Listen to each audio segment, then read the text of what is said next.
Nécessairement, cette formation, cette introduction, ces bases d'analyse transactionnelle que je souhaite commencer par partager avec vous seront assez brèves. On va se consacrer assez rapidement à 3 notions d'analyse transactionnelle, de façon à ne pas non plus sortir de notre cadre de formation, mais je pense que ce sont des choses qui sont importantes. Ce que je tenais à vous dire sur Eric Berne, c'est que une des forces de son outil, l'analyse transactionnelle, tient au fait que les notions portent des noms simples et doivent être à la fois compréhensibles par des enfants très jeunes et pouvoir nourrir des réflexions chez des universitaires. Donc, nom simple, concept simple, mais la portée est toujours assez importante pour réfléchir, imaginer, découvrir, penser. Alors, première notion qu'il faut comprendre en analyse transactionnelle est que pour Eric Berne, notre moi est composé d'états du moi. Ces états du moi, nous en avons en partie hérité de notre enfance. La partie du moi parent, c'est la partie du moi qui s'exprime quand elle parle de jugement, de valeurs, de principes, qui interagit quand on est sur des choses qui sont véritablement de l'ordre des croyances, de ce qu'on a pu emmagasiner de ce qu'étaient nos parents quand on était enfant et plus tard, et de comment on a construit, encore une fois, notre système de jugement, notre système de croyance.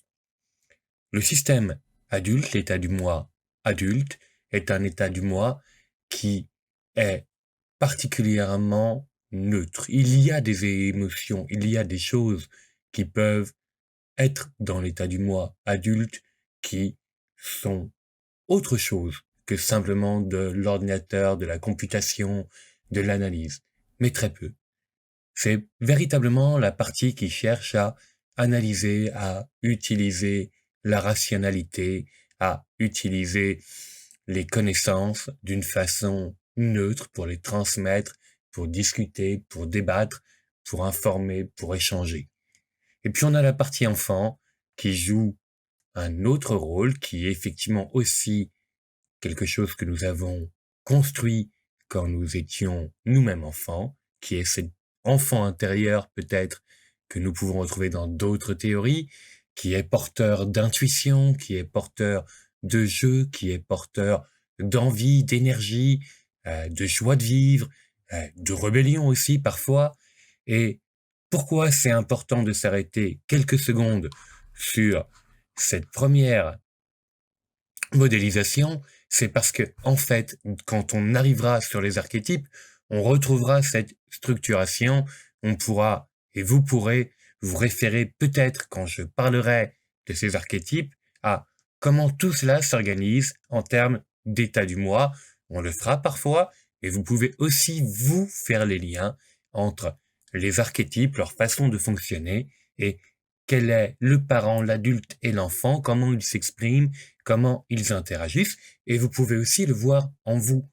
À certains moments de la journée, dans certaines situations, c'est la partie parent que nous allons laisser s'exprimer. À d'autres moments, c'est la partie enfant, intuitive, joyeuse ou rebelle, ou en opposition. Et puis à d'autres moments encore, cette fameuse partie dont je vous parlais il y a quelques minutes, qui est beaucoup plus analytique, beaucoup plus euh, posée sur les questions de rationalité encore. Alors, ces transactions, ces états du moi, ils peuvent être effectivement en transaction, c'est-à-dire en transaction avec quelqu'un d'autre. Nous sommes composés de 3 états du moi qui, alternativement, prennent la parole, sont en action et qui peuvent être en interaction, comme on le voit sur sur le schéma du milieu, avec une autre personne. J'ai gardé les mêmes couleurs pour les états du moi, mais on voit bien qu'il y a 2 personnes qui sont en interaction.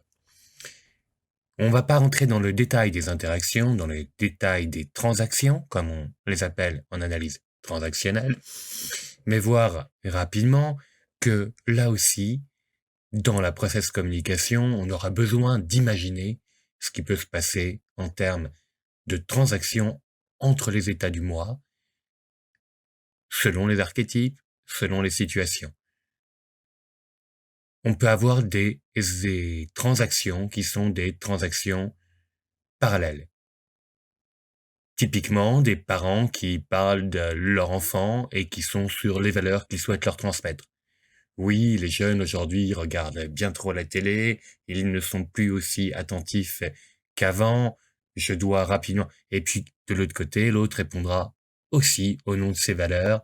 Oui, d'ailleurs, le mien, il a énormément de mal à se concentrer aussi, et les jeux vidéo, et on rentrera dans quelque chose qui sera vraiment une discussion parent-parent, et il n'y aura pas forcément de difficulté du coup. Les transactions, tant qu'elles restent parallèles, sont des transactions qui sont finalement très simples et qui sont complémentaires. On peut aussi avoir des transactions croisées. L'individu en bleu utilise sa partie adulte en disant « Oui, sur le dossier X, j'ai réussi à avancer, mais j'aurais besoin de ton aide sur telle partie parce que je sais que tu es spécialiste de blablabla et qu'il faut que ce soit rendu avant la semaine prochaine. » Et la partie verte, à partir de son parent, répond « Ah, mais tu me le demandes toujours à la dernière minute, t'es vraiment incapable de t'organiser. » On voit bien là que c'est pas le même niveau qui répond, qu'il y a un croisement de transactions, qu'il y a un croisement entre les parties et les états du moi qui interagissent. Et là, il peut y avoir des difficultés. De la même façon, on va pas rentrer dans l'ensemble des types de transactions qu'on peut trouver en analyse transactionnelle. Je l'ai dans une autre formation, je pourrais vous passer la slide, vous pourrez la retrouver d'ailleurs sur mon site. Mais juste avoir en tête que on peut répondre de au moins deux façons, soit d'une façon parallèle, en répondant sur le même niveau, soit en répondant à un autre niveau. Il peut y avoir aussi, bien évidemment, la partie enfant par exemple, de l'individu bleu, qui interpelle la partie parent de l'individu vert. Oh, j'ai vraiment besoin d'aide ces derniers temps sur ce projet. J'ai tellement l'impression d'être en retard. Est-ce que tu peux m'aider? Transaction enfant-parent. Et de l'autre côté, on pourrait avoir une autre transaction parallèle et tout à fait OK, du parent de l'individu vert qui répond « Mais bien sûr, qu'est-ce que je peux faire pour toi? Comment je peux t'aider? Tu vas y arriver. » Voyez? Donc, on n'ira pas beaucoup plus loin dans cette formation là-dessus, sauf si vous avez des questions et si vous voulez qu'on joue un peu sur cette question des transactions entre les différents états du moi des différentes personnes. Mais gardez en tête que l'analyse transactionnelle, qui est la base de la process communication, s'appuie sur ce modèle de transaction entre l'état du moi de plusieurs individus. Enfin, on ne peut pas sortir de l'analyse transactionnelle et de cette initiation sans parler de la question des positions de vie. Il est très important, pour les relations avec nous-mêmes et avec les autres, d'être conscient dans la position dans laquelle on se situe dans la relation qu'on entretient avec les autres et avec soi-même. Pour Eric Berne et l'analyse transactionnelle, il y a une position de vie qui doit être privilégiée et qui est la position saine, la position ne posant le moins de difficultés, pas de difficultés d'ailleurs, dans les relations avec soi-même et avec les autres, et c'est la position de vie dans laquelle on estime notre personne comme ayant de la valeur et de la capacité d'agir, comme ayant du potentiel, comme ayant de la confiance en soi, de la possibilité de pouvoir d'agir, et qu'on accorde à autrui la même chose. Cette position de vie, elle s'appelle plus, et c'est la seule en analyse transactionnelle qui permette véritablement des relations épanouies et saines. Juste à côté, on peut retrouver une position dans laquelle l'individu a une image qui est négative de lui-même, qui peut éventuellement manquer de confiance en soi, de croyance en l'avenir, d'espoir, de force de vie, position qu'on pourrait appeler dépressive, et qui estime que les autres, eux, en revanche, sont pleins de pouvoir d'agir, de tout ce qui lui manque en fait.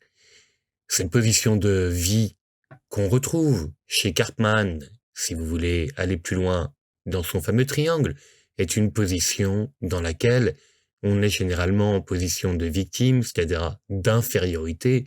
On se place en position d'infériorité et du coup, on se met en position de subir les choses de personnes qu'on estime plus compétentes, plus influentes, meilleures. Il y a en bas à droite du tableau la position dans laquelle l'individu estime être quelqu'un qui a lui-même plein de valeurs, plein de potentiel, etc., plein de raisons de réussir, mais qu'il ne reconnaît pas à autrui cette même capacité, dans ça une certaine forme de supériorité, qui peut s'appuyer sur des valeurs de gentillesse, de compassion. Je peux estimer que je suis le seul à pouvoir réussir et que je vais donc aller aider les autres, que je vais leur apporter ma compétence sans qu'ils aient à la demander.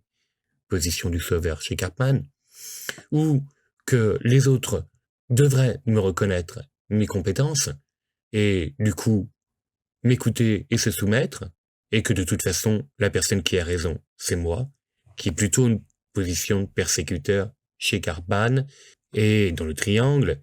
Et on voit bien que dans cette position plus-moins, dans cette position où on estime avoir des valeurs et on les dénie à l'autre, des difficultés relationnelles peuvent se poser aussi de façon assez claire et directe.